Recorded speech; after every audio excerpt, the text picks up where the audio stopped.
Welcome, everybody. Thank you for joining us for our webinar today. We are incredibly grateful to all of you who are taking the time and effort to tune in to discuss how positive immigrant narratives can help shape communities and guide organizations. My name is Megan Jorgensen. I'm the Chief Development Officer here at the Young Center for Immigrant Children's Rights.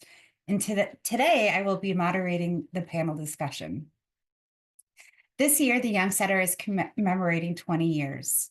20 years of working with unaccompanied and separated immigrant children who are facing deportation. When we started out, this organization had its first office space at Baker McKenzie. Now, with 10 locations nationwide, our staff and team of volunteers work directly with children while they're in custody, advocating for their safety, rights, and well-being in front of stakeholders and decision makers who can alter the course of their lives. Today, we wanted to reflect on how many of these children have a story to tell, and it is our honor and privilege to uplift their voices. Stories like theirs can impact the outcome of a case, a policy campaign, or alter perceptions, biases, and prejudices between communities. In these challenging political times, we need to remember how important this type of human connection is. In author Javier Zamora's case, his story of traveling to the United States in search of his parents has become a New York Times bestseller. Published in 2022, Solito documents his 9-week trek by boat, bus, and foot across Guatemala, Mexico, and the Sonoran Desert to get to California. We are incredibly thankful to have Javier with us today.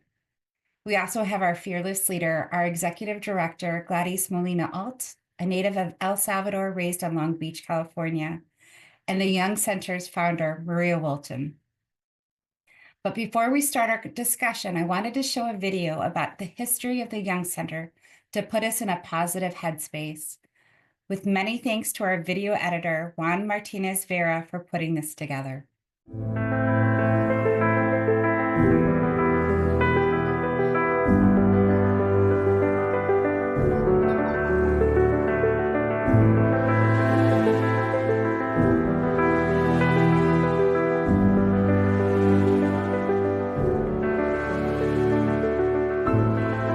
Every year, thousands of children flee their homes, leaving behind everything they know. Persecution, violence, climate change, war, and poverty drive them to embark on long and dangerous journeys. Many arrive in the United States alone, seeking safety. Others are separated from their families at the border. They spend weeks, months, or years in government custody, waiting to be reunited with their families or to simply start their new lives in a new country, fighting their immigration case alone. Today, these children face an uncertain future with dangerous policy changes that could impact their rights and safety even further. I was one of those children 25 years ago. I left El Salvador at the age of 9 and traveled alone for hundreds of miles to reunite with my parents.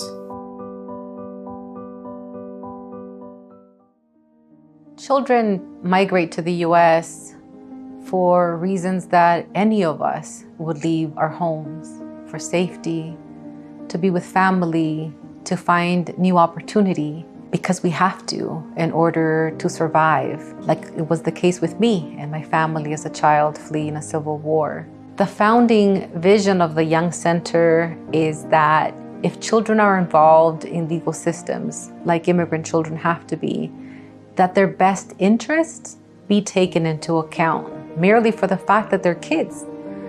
Immigrant children were going through legal systems in which there wasn't a recognition of their childhood per se.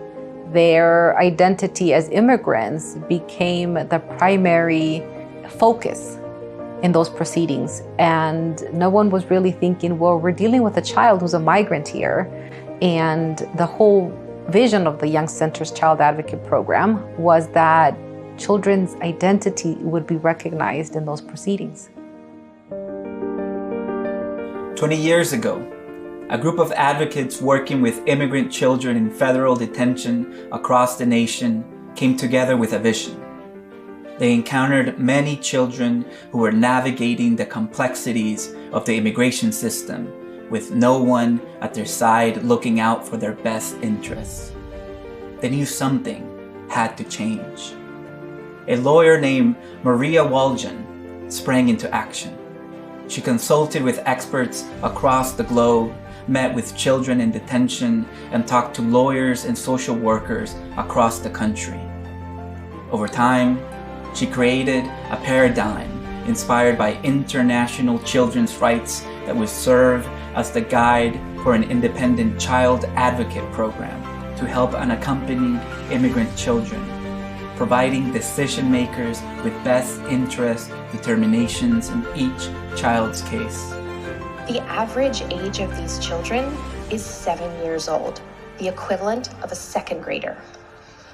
These children spend months in government custody, often thousands of miles away from their families. Our staff, my colleagues, spend hundreds of hours just trying to find parents who might be in U.S. Marshals custody or ICE adult detention centers.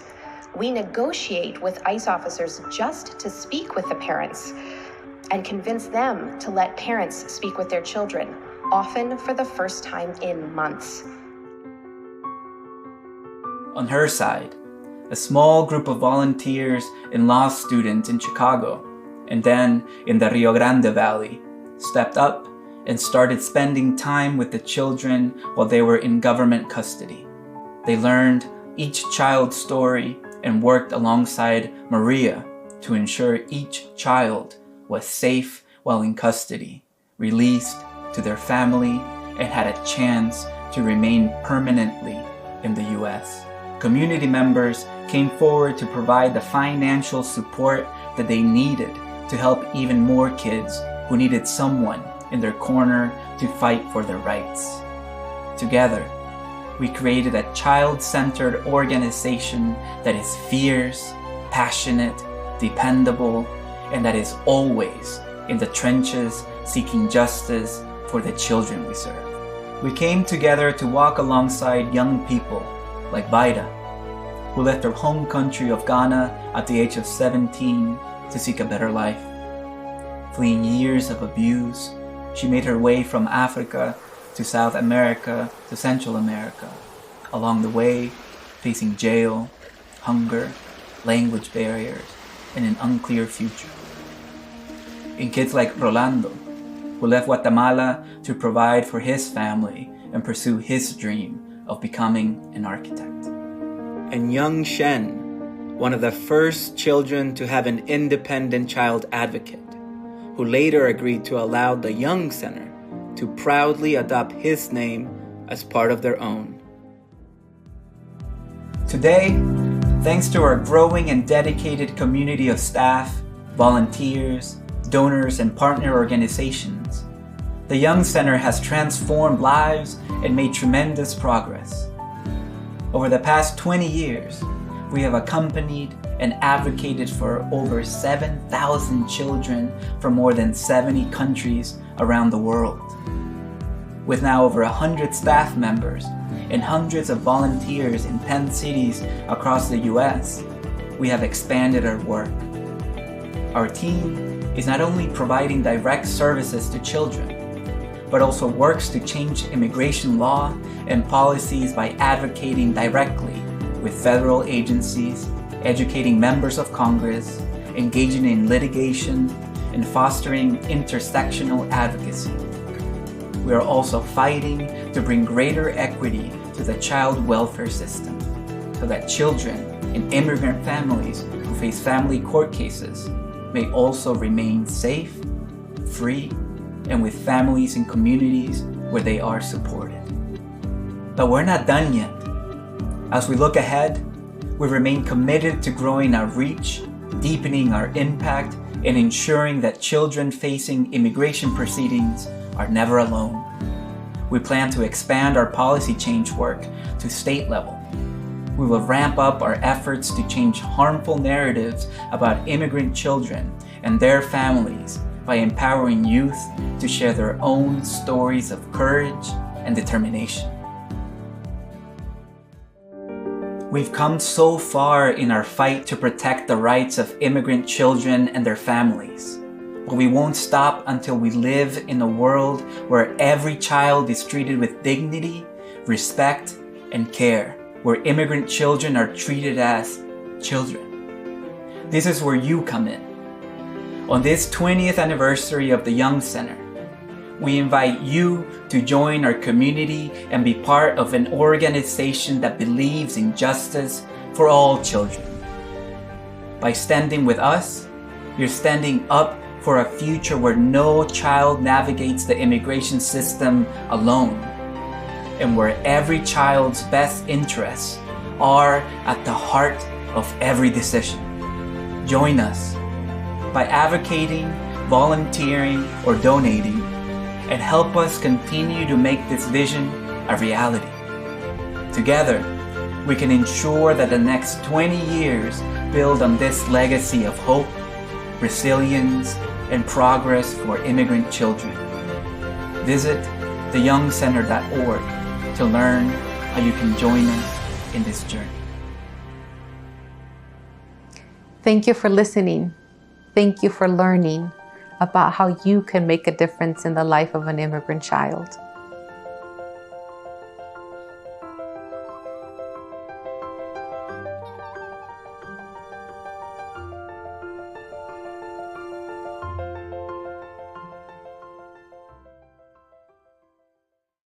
The image of the child hugging their mother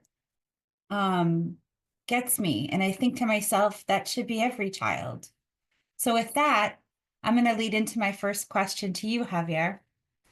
As a writer, what makes a good story? What story has the ability to alter people's perceptions? Well, first off, it's an honor to be here. I love the Young Center. I love everything that all of you do. And I see the Young Center acting in the same way, I guess, that when I began to write, or when I thought of begin to write my story, is that we are all trying to go against a huge current of a narrative that has already been built, a narrative that, you know, has created and turned the term immigrant into something utterly negative. And when a child comes in, and, you know, I only know my own story. I was 9 when I came into the country. I had no idea what borders were. I had no idea what visas were. I had no idea about a lot of things. I was just a kid. And I had the fortune that at the Marin School District, I was paired with a psychologist for the first 10 weeks of school. And with her, all she had me do was draw before she began to ask questions. And then finally, once she earned my trust, then she began to ask how I had gotten here. And that was the first instance in which I began to craft and retell what I had lived through. And in that act, she gave me the agency that I needed. And I think what tells a good story is when you understand your agency, or when you're clawing and working against this current. And if you understand the moment, if you have the fortune of understanding your trauma, which as a kid, you don't really, but what you can do is talk honestly. I think honesty is what makes the best stories. And for some of us, once we're adults, we have already been taught to think too much of the narrative that I talked about at the beginning, that has been told about this negative aspect of viewing immigrants. So then we begin to believe those negative aspects, and it's harder to work against and to truly be honest into telling our own stories. As for me, it took me 20 years to finally get and unlearn all of the things that politicians and now even presidents tell about us. So that was a long-winded answer. No, and I'm interested too. I'm going to pull a couple of threads. That drawing, what do you think was that a form of storytelling too? Yeah, and I'm at home, so I can show you the book that I did, and it's 10 drawings, and it was the first instance that I, you know, rethought of the bus and the boat that eventually turns into this. And outside of honesty, outside of agency, I think what's important here is that somebody, an adult, has to believe in you, child or adult, but they have to give you the permission to tell the story how you want to tell it.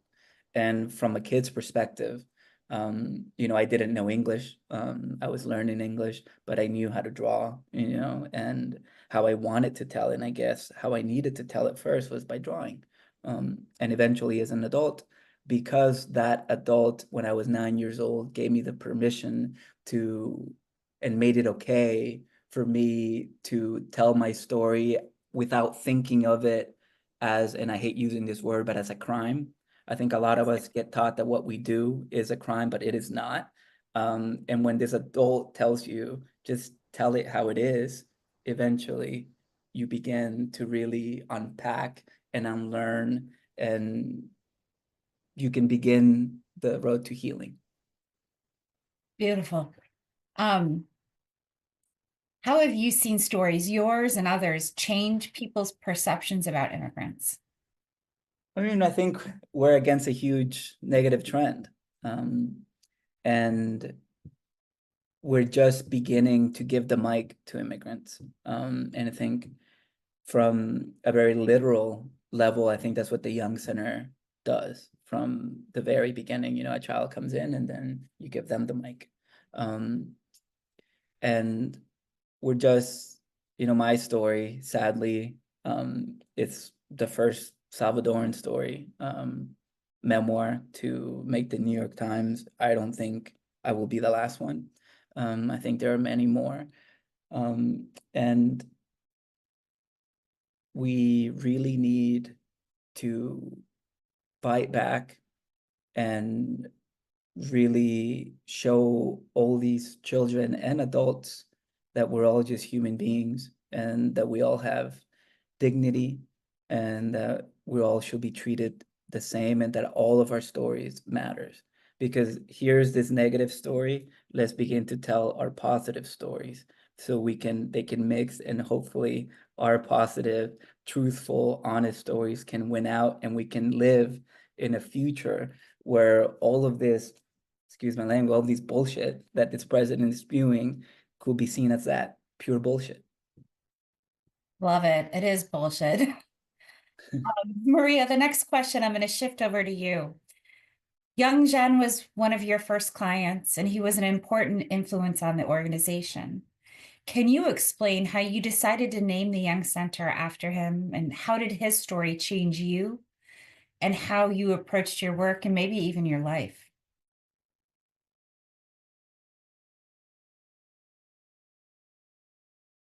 Maria, you're still muted. Okay.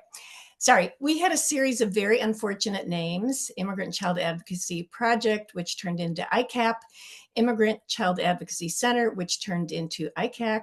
And so we really wanted a name that would stand for what the Young Center is. And we thought about it and worked on it and realized that Young Zhang, his name is Young Zhang, now it's Young Zhang Sullivan, would be really a wonderful name for the organization, followed by Young Center for Immigrant Children's Rights, which for us was very, very important to state the rights right in the beginning.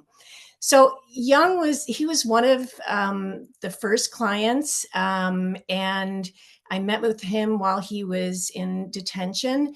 I did not speak Chinese. I did not speak Fujianese, which was his language. So I brought in a dictionary and we traded it back and forth. And then I don't think we had telephonic interpretation then, or at least I didn't have access. And then there was an old computer and it had an app called Babelfish. So we used that to communicate back and forth. And, over time, I I learned his story.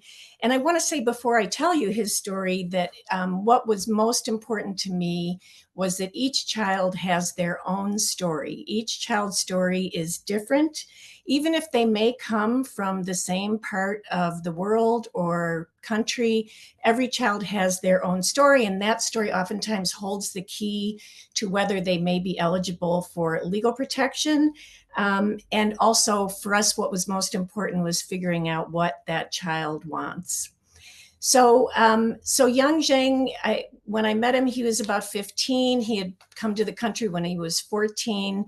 He had been sent to the United States with smugglers who are called snakeheads in China.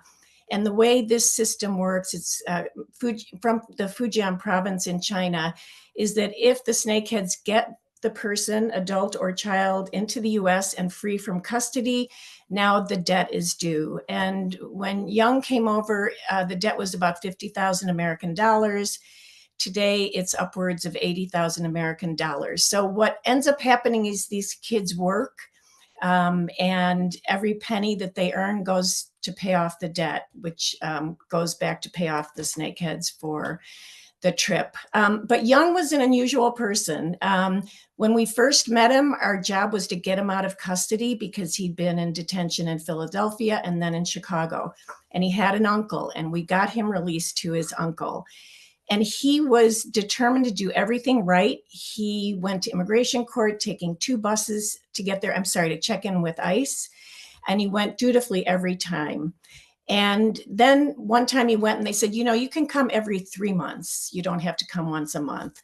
So he didn't go the next month, but he got a call from them saying, you need to be here right away, immediately. So he went to the ICE office and they said they were going to remove him. And they shackled him and cuffed him and said that he was going to be returned to China.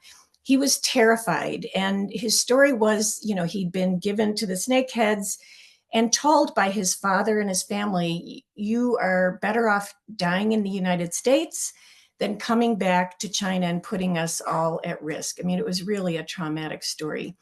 So he ended up back in Chicago because the immigration was going to bring him to O'Hare to fly him back to China. It was a really traumatic day. I was looking out the back window.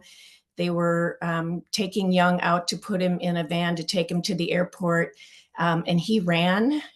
He was terrified. They picked him up and brought him back, put him in the van, took him to the airport, and he was so afraid that he slammed his head into a metal wall and knocked himself out.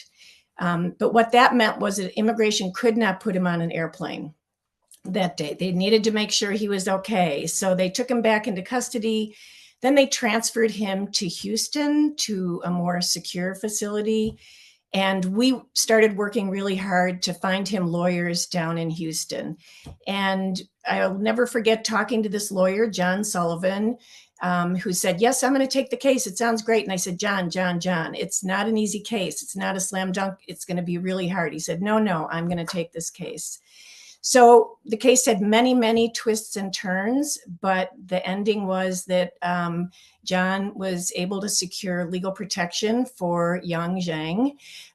Young finished high school. He went to college. He went to graduate school and has a degree in, I believe it's microengineering or something. He has a family, and this story had a very, very positive ending. But I wanted to point out also, and this was a point that Javier raised, when I first met him, they put me in an office at the detention facility behind a desk. Somebody brought Young in and sat him down, and then they left. And this kid was just terrified. Who is this person? Is this another? Because these kids are asked question after question after question. And is she working for the government? Who is she? And it was at that point that I realized that we need to gain these kids' trust. And most important, we need to honor that trust with that child and take time. And so we we decided that our model would be that we would meet the kids. We would not start asking them questions. We would go in and get to know them over time. We weren't allowed to bring in notebooks. We told our child advocates, no notebooks, no pens. You come in and just get to know the child. Because I'm older, I probably violated that sometimes. But I did wait until the kids trusted me, trusted the child advocates before asking them any questions. And then lastly, I just want to say what was most important to me was that these kids are telling their stories. These stories are theirs. And we have to honor the fact that they are their stories. They are not ours to do with what we want. We have to have their permission to share their stories. And our job is to advocate for what the kids want, not what we think. Not what we think it should be, but for what those kids want. And I think that's been just one of the most important lessons that I learned from that case and tried to implement or did implement when the organization first started. Well, and it's interesting, Maria, just so everybody knows, Maria's kept in touch with Young. I recently had dinner with Young and the Sullivans in Houston. Mm. Still in contact, close contact. It was beautiful. So Yeah, I love that the story continues. that's right. So, yes, I went to his wedding and I cried. It was a very good cry. Yes. It's a great cry. Yeah. Okay, so I'm going to shift over to you. This is one of those things that we've talked about a lot. We've talked about how policies can come and go, but the narrative around immigrants doesn't change. Those policies will continue to be negative. So how do you think the Young Center will continue to build narrative change in the years to come? Thanks, Megan. It's great to be with you all and have Javier and Maria as our guest here as we launch, our 20th anniversary commemoration as an organization. So thank you for being here and everybody else who has joined us. Narratives are important. Javier started off with this. It becomes this current that we have to fight against, and the reality that gets created is in the bedrock of those narratives. That then lead to political choices and political realities that are created. The narrative of immigrants right now, as we heard from Javier earlier, is not a good one. The word immigrant is almost like a dirty word. And the policies that we have in place, and even the leadership that we have in place, the political leadership, is a reflection of that narrative. So for us, narrative works becomes important. And when I think about that question of how the Young Center wants to contribute to this narrative work, for me, three things come to mind. And one of them is bringing the kids in, the kids themselves. I think one of the themes I'm hearing from Javier and Maria is we have to hear from the kids themselves, the folks that go through this, because it is through their lived experience, through their voice, that we get to hear what is at stake, that we get to understand what the reality is. One of the things I was reading most recently is a book that I picked up last April in our DC office, and it's a book about the stories of 12 youth in the DC area that are immigrants. A lot of them are from El Salvador because there's a huge Salvadoran community in the DMV area, DC, Maryland, and Virginia. But what I love about this book is that it honors the kids.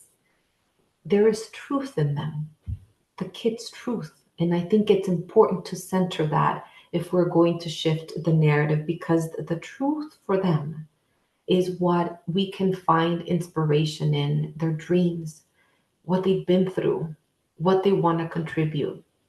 And that's the second point that comes to mind when I think about our contribution as an organization to the narrative, is the ability to showcase the contributions of the youth and the children that we serve and the families that they're a part of, and the roles that they play within our communities, so that we don't see them as the other, but we see them as members of our community that are part of the fabric of what makes our intimate communities, our largest community, and eventually our society as a country.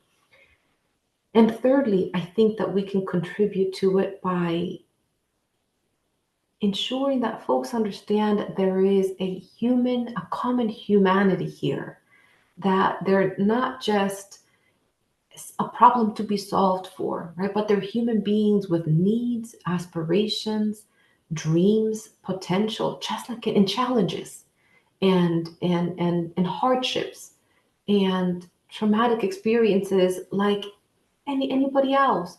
And that the support that we would need if we were facing those challenges, if we had those dreams, and if we had had those traumatic experiences, that we aspire to give them what we would want for us. And so to share that common humanity. So for me, that's the way that in those three ways is how I think of the Young Center contributing to that narrative. And how do we do that? We're beginning to do it through something we call within the organization the ethical story framework. It's something that our comms team has been working on along with our programs team, with a partnership from Stanford University. And that is, how do we help our youth tell their stories in a truthful way, in a way that showcases that potential, and in a way that draws in the common humanity. And we want to do it in a way, keeping in mind the broader narrative that's going on, right? That we know informs eventually the mindsets that lead to political choices.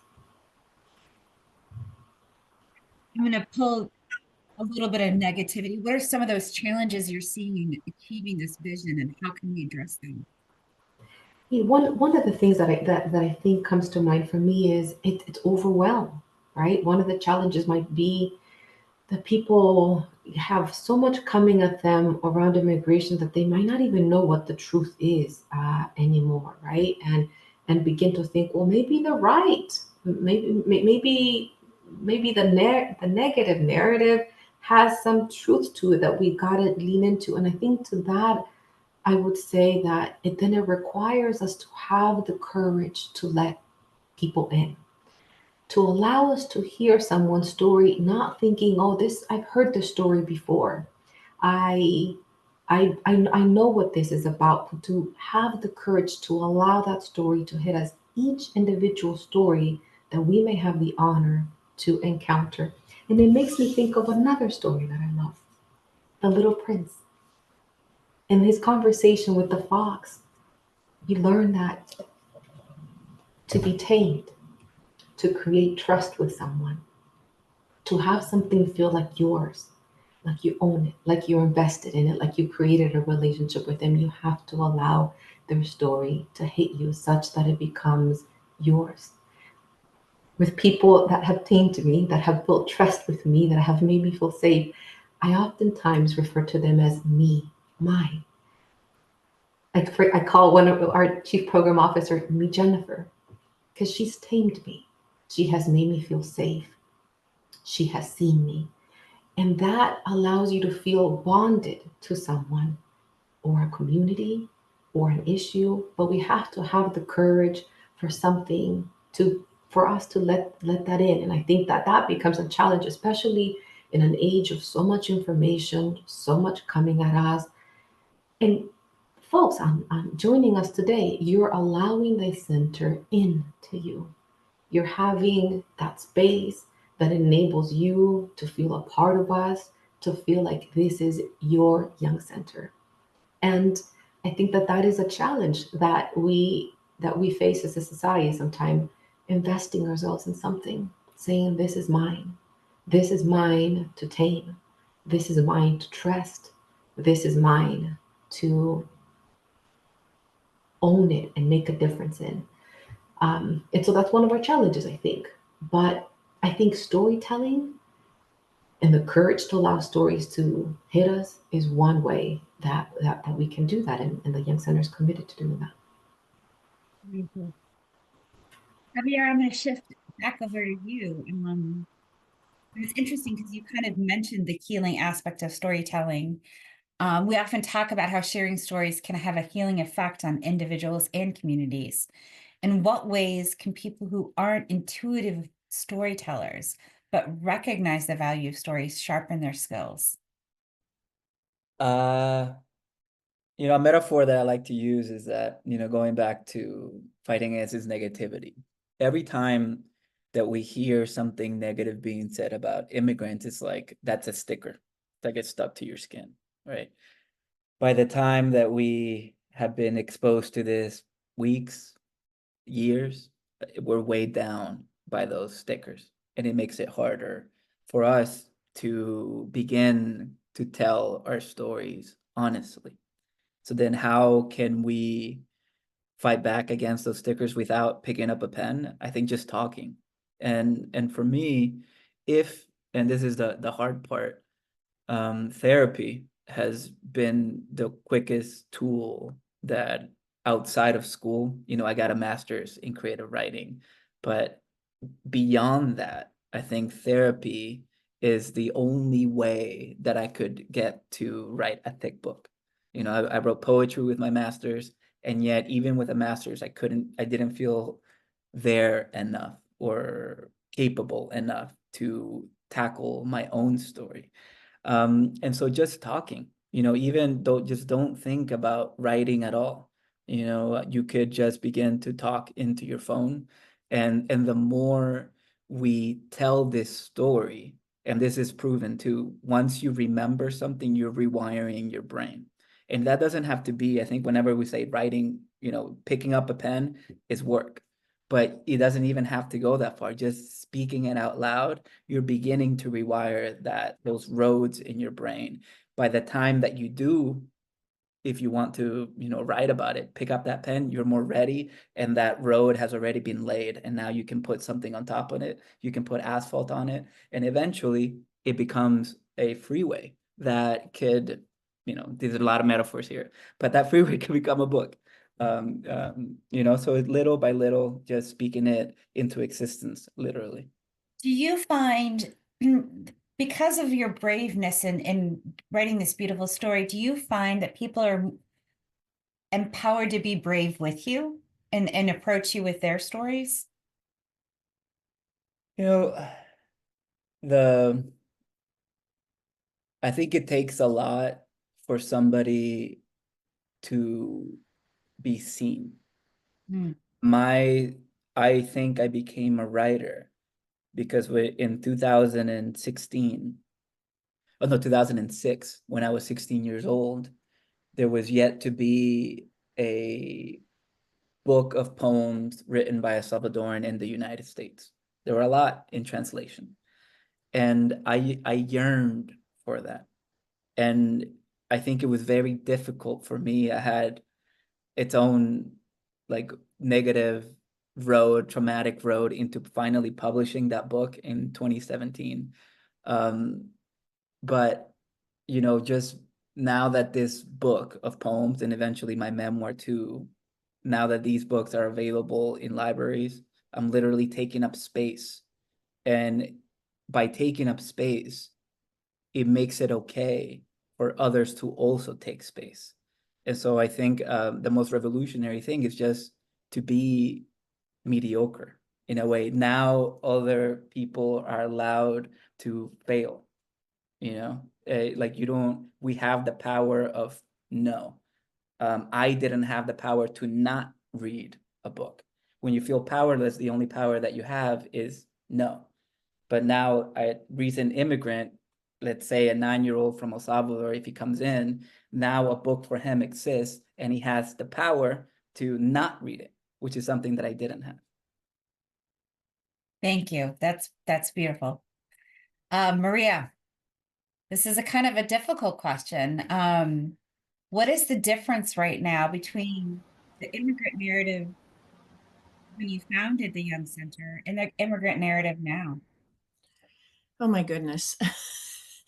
There are a lot of differences. There are a lot of differences, and some is the same. So, I mean, I think even back then there was a lot of anti-immigrant feelings. Certainly here in Chicago, we had trouble with our juvenile courts. There's a form of relief where you have to go first to juvenile court and get a piece of paper and then go to the federal government to get a special status for a child. And our juvenile courts were very hostile. They felt that the kids were doing an end run around the system, which was ridiculous.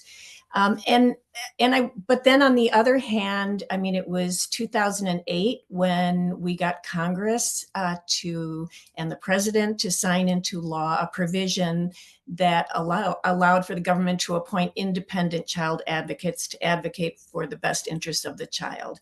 So, and this was under Bush, in the waning days of the Bush administration, where we had that win, and we still had to advocate under Obama, under everyone. We still had to advocate, but I will say I could never, ever, ever have imagined what it would be like today. But I guess I'll close by saying our job in many ways was quite easy because we were advocating on behalf of children. And for whatever reason, people are more sympathetic when you're talking about a child. And the argument that I often made was, these are kids, they have landed on our doorstep for one reason or another, and our obligation is to make sure that the next place they land, they will be safe. And I found that people really understood that. And we had friendly judges. We had friendly ICE attorneys. We had friendly people in CBP. And I'm sure there are still people like that who are still in government today. But I guess in that way, Megan, it was easier to do our job. We weren't encountering, rules that prohibited us from doing what we needed to do, and pronouncements and executive orders that it just wasn't happening back then. So it's very challenging. I salute all of the Young Center, the leaders, Gladis, and also the child advocate staff, and then all of the volunteer child advocates for doing what they do, because it really is a different environment today than it was when I was doing my work. So, yeah. Thank you. Gladys, I'm going to leave the final question with you. As a reader, as a consumer of stories, what makes a good story? What story has altered your perceptions, your practice, or the way you structure your life? For me, I think it boils down to that experience of connection, to feel like you're being fully let in to somebody's story, where you fully get to see them with authenticity, with that truth, that honesty. It is not a story that someone's sharing for the sake of an end or to drive necessarily a political agenda, but really to say, this is my experience. I am letting you fully into it. The challenges, the failures, the missteps that came along the way, but also the people and the support and the kindness or the systems that made a difference along the way. And that's why I love Javier's story. I think to me, it's a reminder of that. It's a story about a kid who found people along the way that provided protection, family, a sense of family, and that allowed him to get safely to where he needed to get to, that allowed him to bear the challenges of that journey. That's what makes the story beautiful for me. And he's not sharing it with us to change our minds about anything, but simply to fully build it in. And that's what makes it powerful for me. And it reminds me that authenticity in somebody bearing it all for us provides that connection. And that connection can move mountains within ourselves and in our community and to action. I'm going to read just a couple of questions that are coming in from the attendees. And if you have any questions, put them in the chat and we'll see how many we can get to. But the first one, I'm going to shift to you, Gladys. This is a social work researcher who collaborates with youth who are unaccompanied minors. They're working on op-eds, presentations, and academic publications to bolster their stories. And their narratives, there are mostly positive depictions of the program services they've received, but there's also criticisms. During this time of funding issues and intense scrutiny of programs and services for unaccompanied youth and children, should we not address these criticisms and just focus on the positive? That's an interesting question because we've been wrestling with that ourselves as we think of like what is the messaging that is going to resonate. And something that I learned is that those folks that are already there's a seed planted in them to believe the negative, sometimes it becomes very difficult to shift it, and that sometimes to go down that negative route might not necessarily get us to resolve our positions on the negative, but it may only reinforce the negative energy narrative around it. So, what we're leaning to is well, how do we tell the positive? The positive is a way to create energy and momentum for action, for connection, and for what matters for us, to connect to our values of what kind of world we want to see. So that's what I would say. But we've struggled with it ourselves. Yeah. That's a question. Javier, this is going to be actually to you, and maybe the others can join in. But the question is, how do we unite the immigrant community better? Specifically, I'm thinking of immigrants who gain legal status in the U.S. and then distinguish themselves as anti-discriminate against other immigrants in their journey. Thoughts? I think, well, it's a loaded question. I think we're talking about whiteness and power. I think and again, it's like a narrative, these are all stories. Even citizenship is a construct. The idea of the United States is an idea that has to be changed. The idea of borders is new and stupid. And so I would go back to stories and education. And for the most part, if we're talking about the Latine community, I think we really have to understand that we are not a race, and that we also, a lot of us are white passing, and a lot of us are ashamed of our indigenous and Black roots. And I would start another conversation. And all of this has to do with power and white supremacy. And it's like a long road of unlearning those things. Just how I talked about stickers weighing us down around the term immigrant, I think these are other sorts of stickers that weigh us down around being ashamed of just simply who we are. I think we're just talking about shame, and we have to unpack that shame. I would urge all of those green card holders who are anti-immigrant themselves now to really go to therapy and really see and not forget where they come from and who they are, because you're never going to be white. Never think that way. Thank you. And thank you for being so honest. This is going to be our last question. And Javier, this actually goes to you. Did you find the others from your journey that you hoped the book might lead you back to? The answer was no. We made contact recently, like 2-3 weeks ago, and it was through Instagram. And again,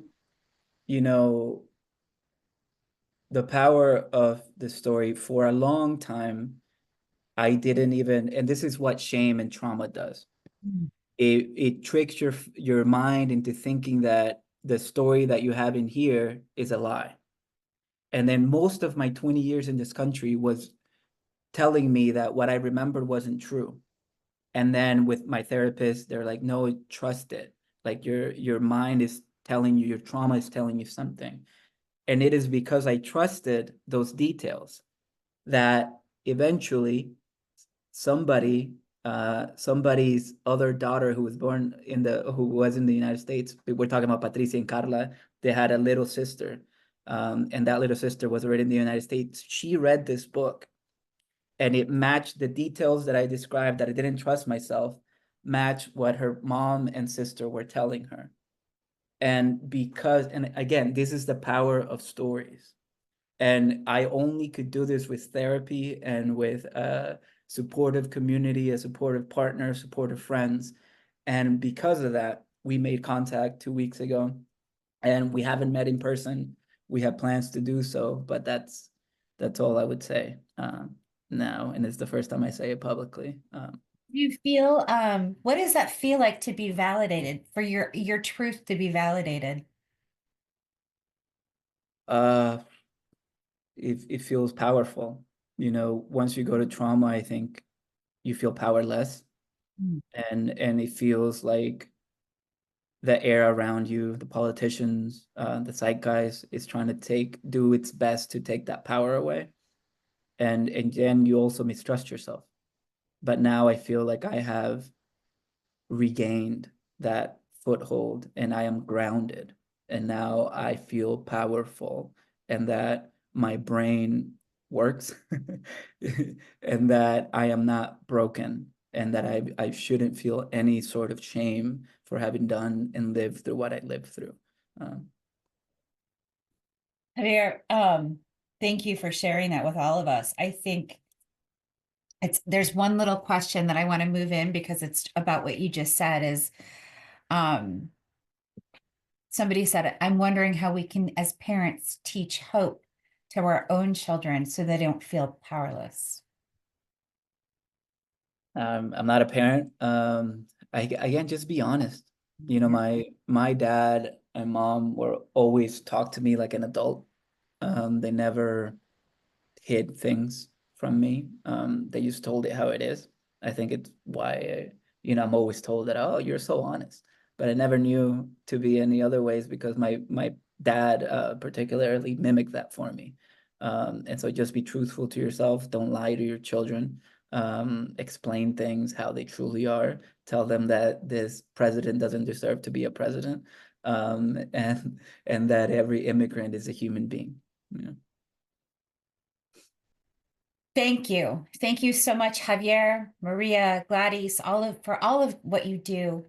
Thank you to our wonderful video editor, Juan Marches Vera. I know it was a little bit catchy. So in the link is the video. Please watch it. Watch it often, share it. It's beautiful. And thank you to the audience for supporting us for 20 years. And we hope you'll continue to be part of our community for the next 20 years and beyond. You can donate, you can volunteer to be a child advocate, and you can share updates on Facebook, Instagram, and Blue Sky, and TikTok now. So thank you, everyone. Go change the narrative. Let's end this with each one of us doing something today that's positive and beautiful. Thank you. Thank you all.